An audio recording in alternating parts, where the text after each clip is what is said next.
তিনবার এই দোয়াটি পরে তেজপাতার মধ্যে ফু দিয়ে আপনি চালের ড্রামে রেখে দিবেন। আল্লাহর পক্ষ থেকে এত বরকত, এত রিজিক আপনার আসবে, আপনি ধন সম্পদের মালিক হয়ে যাবেন ইনশাআল্লাহ। আল্লাহ রিজিক আপনার রিজিক এত পরিমাণে দেবেন, আপনার অভাব দূর হয়ে যাবে ইনশাআল্লাহ। আপনার যত পেরেশানি আছে, যত আপনার কঠিন অবস্থায় আছেন, আল্লাহ তাআলা সবকিছু দূর করে দিবেন যদি আপনি আমলটি করতে পারেন। প্রিয় ভাইরা আমার, আল্লাহর একজন ওলির আমল এটি মুস্তাহাব, মুস্তাহাসান।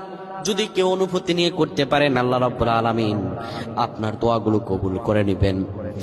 আপনি কাঁচা তেজপাতা নেবেন, বিসমিল্লাহির রহমানির রহিম সহ সূরা ফাতিহা একবার পড়বেন, দুরূদ শরীফ একবার পড়বেন, তারপরে তিনবার পড়বেন সুবহানাল্লাহি ওয়া বিহামদিহি আস্তাগফিরুল্লাহ, সুবহানাল্লাহি ওয়া বিহামদিহি আস্তাগফিরুল্লাহ।